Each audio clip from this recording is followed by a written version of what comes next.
Hello students, welcome back to my channels. How are you? I hope very well done you. तो आज भी लेकर आए हैं हम आपके लिए क्लास 12 से रिलेटेड जो आपकी पोइम रहेगी fourth I think of beauty. और क्लास 12 का जो एग्ज़ाम्स आने वाले हैं उसके लिए आप ज़रूर तैयारी कर रहे हो तो आपके लिए ये वीडियो बिल्कुल बेनिफिशियल रहेगी, क्योंकि हमारा जो मेन मोटो होता है वो होता है टाइम कम और काम ज़्यादा। तो हमारी जो पोइम है आप सभी को पता चला फोर्थ जो पोइम रहेगी हमारी आई थिंक ऑफ ब्यूटी। और जो इसके पोइम के जो पोइट हैं वो रहेंगे जॉन कीट्स। आपको पोइट का नाम भी ज़रूर याद रखना, क्योंकि एग्ज़ाम्स में इस तरीके के क्वेश्चन ज़रूर पूछे जाते हैं जब स्टेंजा हम रीड करते हैं। तो चलिए चैप्टर की पोइम की स्टार्टिंग करते हैं। फ्लेमिंग से रिलेटेड हमारी पोइम रहेगी। अगर आपको पोइम पसंद आए तो प्लीज़ जाते जाते चैनल को सब्सक्राइब और वीडियो को लाइक और शेयर ज़रूर करना। तो चलिए स्टार्टिंग करते हैं। फर्स्ट जो पैसेज दिया गया या फर्स्ट स्टेंजा दिया गया है आई थिंक ऑफ ब्यूटी से लेकर के एंड क्वाइट ब्रीथिंग। तो यहाँ पर जो पोइट है वो क्या कहना चाहता है, कवि कहता है कि सुंदरता कोई चीज़ हमें सदा रहने वाली खुशी प्रदान करती है। यानी हम कोई भी जब सुंदर चीज़ देखते हैं तो फॉरएवर हमें क्या देगी, खुशी ही देगी। इसकी सुंदरता हमारी कल्पना में कभी धुंधली नहीं पड़ती, इसके विपरीत यह बढ़ती चली जाती है, क्योंकि हमारी कल्पना इसमें नए रंग भर देती है, कभी भी अपना अस्तित्व नहीं खोती है। यह हमारी याद में सदा ताज़ा रहती है। यह हमारे लिए एक शांत कुंज का काम करती है, जब चाहें इस कुंज में जा सकते हैं। अन्य शब्दों में उदासी के क्षणों में हम उस चीज़ की सुंदरता को फिर से अपने मन में ला सकते हैं तथा दोबारा प्रसन्न हो सकते हैं। इसकी याद हमें मीठे सपनों में भरी हुई एक मीठी नींद की तरफ ले जाएगी। यह हमें स्वस्थ रखेगी और पूर्ण शांति प्रदान करेगी। तो पोइम में जो पोइट है वो क्या कहना चाह रहा है कि हम अगर किसी सुंदर चीज़ को देखते हैं तो सुंदर चीज़ हमेशा हमें खुद जो खुशी प्रदान करती है। इसकी सुंदरता हमारे लिए हमेशा बनी रहती है, कभी भी इसकी सुंदरता धुंधली नहीं पड़ती है। हम जितनी इसके बारे में सोचेंगे ये चीज़ हमें उतनी ही सुंदर लगेगी और हमें तरोताज़ा कर देगी और हमें मन में जो शांति देगी और हम अपने आप को स्वस्थ महसूस करेंगे। इसके जो मीठे मीठे सपने हैं वो हमें मीठी नींद की तरफ ले जाएगी। इस तरीके से जो पोइम है इसमें पोइट कहना चाहता है। यानी जो फर्स्ट स्टेंजा हमारा रहेगा। सेकंड स्टेंजा जो आया है देयर फॉर ऑन एवरी मोरो से लेकर के ए फ्रॉम आवर डार्क स्प्रिट्स तक है। तो यहाँ पर जो पोइम में जो पोइट है वो क्या कहना चाह रहा है, सेकंड स्टेंजा के अंदर जो पोइट है कहता है कि यह केवल सुंदरता ही है जो हमें इस धरती पर चलाए रखती है, क्योंकि हम अगर यहाँ हमारे चारों तरफ सुंदर चीज़ें न हों तो हम इस धरती के ऊपर नहीं रह सकते। केवल सुंदरता है जो हम आसपास अपने देखते रहते हैं और इस धरती पर चल रहे हैं। सुंदरता एक प्रकार के फूलों वाला पट्टा है जो हमें धरती के साथ बंधे रखता है। यह सुंदरता है जो हमें एक दिन से दूसरे दिन तक चलाए रखती है। संसार में दुखी होने की इतनी चीज़ें हैं कि यदि सुंदरता न होती तो यहाँ रहना असंभव हो जाता है। यहाँ सभी तरफ निराशा और उदासी है। वहाँ बहुत कम लोग हैं जिसके पास वास्तव में एक श्रेष्ठ दिल है। मनुष्य का जीवन पूरी तरह से निराशापूर्ण है। यहाँ अनेकों ऐसी रहस्यमय बातें होती रहती हैं जिन्हें मनुष्य अपने पूरे यत्नों के बावजूद समझ पाने में असमर्थ है, किंतु इन सभी दुखद बातों के बावजूद मनुष्य इन संसार में रहना जारी रखता है। कवि कहता है कि इसका एकमात्र कारण यह है कि इस संसार में कुछ सुंदर चीज़ें भी हैं। इन चीज़ों की सुंदरता जो हमारे उदास दिलों को निराशा को समाप्त कर देती है।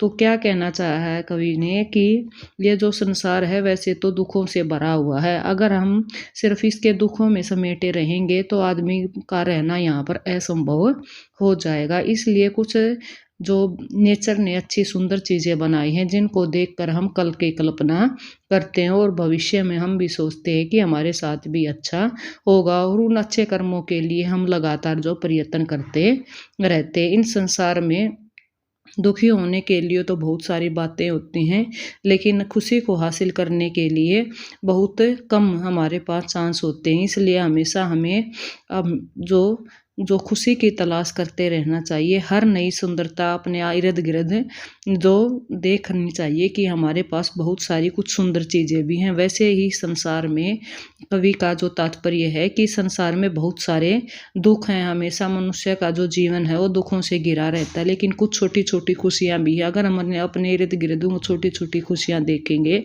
तो हम अपने आप को खुश रखेंगे और अच्छे भविष्य की कल्पना कर सकते हैं। तो चलिए थर्ड पैसेज में हम देखते हैं। जो थर्ड स्टेंजा हमारा आया है उसमें कवि क्या कहना चाहता है। Such the sun the moon से लेकर हमारा जो स्टेंजा रहेगा मस्क रोज ब्लूम्स तक रहेगा। इसमें जो पोइम में जो पोइट है वो क्या कहना चाहते हैं। इसमें पोइट कहते हैं कुछ एक सुंदर चीज़ों की सूची देता, जैसे इस धरती पर जीवन के कुछ आकर्षण भर देती है जो अन्यथा उदासी भरा। वह कहता है वहाँ सुंदर सूर्य और चांद है, वहाँ बड़े और छोटे पेड़ हैं जो बोली बाली भेड़ों के लिए सुखद छाया प्रदान करते हैं। वहाँ सुंदर नरगिस फूल है उसे हरे भरे संसार के साथ जिसमें हम रहते हैं।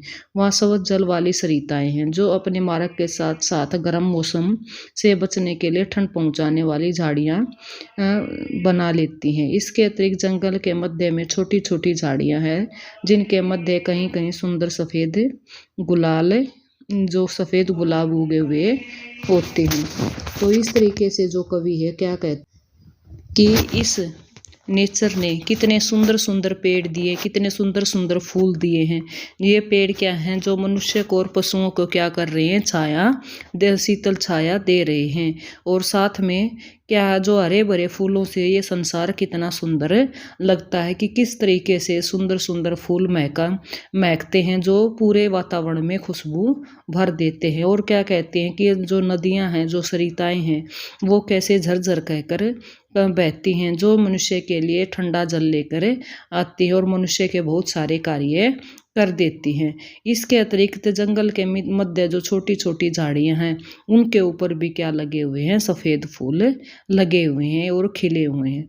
तो इस तरीके से जो कवि है वो कहना चाहता है कि इन संसार में अगर हम देखना चाहें तो बहुत सारी सुंदर चीज़ें हैं जो हमारे इर्द गिर्द हैं और हम उन का सबका क्या करते हैं, नज़ारा लेते हैं और अपने मन को शांति पहुंचाने की कोशिश करते हैं। तो चलिए ये हमारा जो स्टेंजा था थर्ड स्टेंजा था। तो फोर्थ स्टेंजा हमारा आया है एंसर्स 2 से लेकर के हेवंस ब्रिंक तक हमारा क्या रहेगा, स्टेंजा रहेगा। तो इसमें पोइट क्या कहना चाहता है कि सुंदर चीज़ों की अपनी सूची जारी रखते कवि कहता हम अंतिम निर्णय के दिन ईश्वर से उन शक्तिशाली लोगों के लिए सुंदर पुरस्कारों की कल्पना करते हैं जो इस समय अपनी कब्रों में मरे पड़े हैं। हम उन सुंदर उपहारों के बारे में सोचते और खुशी से भर जाते हैं। इसके अतिरिक्त वहाँ पुराने दिनों की कुछ सुंदर कहानियाँ जो हमें सुनी या पढ़ी थी। कवि इन सभी सुंदर चीज़ों को अलौकिक पे का एक अनंत झरना कहता है जो स्वयं स्वर्ग हमारे लिए उड़ेल रहा है। अन्य शब्दों में स्वयं ईश्वर ने सुंदर चीज़ों की रचना हमारे लिए ही की है ताकि इस धरती पर जीवन के दौरान को प्रसन्नता प्राप्त कर सके। वे हमें उतनी ही खुशी प्रदान कर सकते हैं जितने फरिश्ते स्वर्ग के अलौकिक पे से प्राप्त करते हैं। तो यहाँ पर जो पोइम में जो पोइट क्या कह रहा है स्टेंजा के माध्यम से कि ईश्वर ने जो सारे शक्तिशाली लोगों के जो सुंदर पुरस्कारों की कल्पना की है, ये जो सुंदर पुरस्कार हैं पहले उनको नमन है कि जो अपने कब्रों में चले गए यानी जो मरे पड़े हैं। और कहते हैं कि अगर ये सुंदर उपहार जो सुंदर सुंदर चीज़ें जो भगवान ने हमें दी है, जो ईश्वर ने हमें दी है, अगर ये नहीं होती और जो सुंदर सुंदर कहानियाँ हमने सुनी है या पढ़ी हैं, जो अलौकिक पे का हम क्या करते हैं महसूस करते हैं, अगर ये सारी चीज़ें नहीं होती तो इस धरती के ऊपर रहना असंभव हो जाता। इसलिए कवि ने कहता है कि भगवान ने सबकी देख रेख के लिए सुंदर सुंदर चीज़ें बनाई हैं ताकि मनुष्य धरती पर रहकर सर्व को महसूस कर सके, इसकी सुंदरता में जी सके। जो अपने आप को एकांत में पाता है और इन सारी सुंदर चीज़ों को अपने इर्द गिर्द महसूस करता है तो उसका जीवन सुखमय हो जाता है। और कवि क्या कहता है कि इस धरती पर जो ईश्वर ने इस तरीके की प्रसन्नता दी, इतनी खुशी दी है कि जितना कि फरिश्ते स्वर्ग के अलौकिक पे से प्राप्त करते हैं। जिस तरीके से ईश्वर ने फरिश्तों को अलौकिक पे दिया है, वैसे ही इस धरती के ऊपर स्वर्ग उन्होंने भर दिया है। तो इसलिए जो पोइम में पोइट क्या कहना चाहता है कि पोइम जो नेम से पता चलती है, ए थिंक ऑफ ब्यूटी, कि सुंदरता की कितनी वैल्यू है। जो सुंदर चीज़ें जो ईश्वर की देन है वो कितनी बेहतरीन हैं, जिसको देखकर इंसान अपने आसपास जो खुशी का अनुभव कर सकता है। तो ये थी स्टूडेंट्स हमारी जो छोटी सी पोएम है, जिसका नाम क्या बताया गया है आप सभी को पता है, ये थिंक ऑफ ब्यूटी। इसमें जो पोएम के माध्यम से जो पोइट है वो अपने और इस धरती पर रहने वाले जितने भी बंदे हैं उनके सचेत करना चाहता है कि वो सिर्फ दुखों से न घिरे रहें, वो छोटी छोटी खुशियां भी खोजने की कोशिश करें। तो व्यूवर्स और स्टूडेंट्स, अगर आपको ये छोटी सी पोएम अगर पसंद आई है तो प्लीज़ जाते जाते चैनल को सब्सक्राइब ज़रूर करें और वीडियो को लाइक और चैनल ज़रूर करके जाएं, ताकि आने वाली जो नोटिफिकेशन है नेक्स्ट वीडियो की आपको मिल जाए। तो फिर से मिलेंगे आपको नेक्स्ट नॉलेजेबल और इन्फॉर्मेशन वीडियो के साथ। आप सभी को बहुत बहुत धन्यवाद।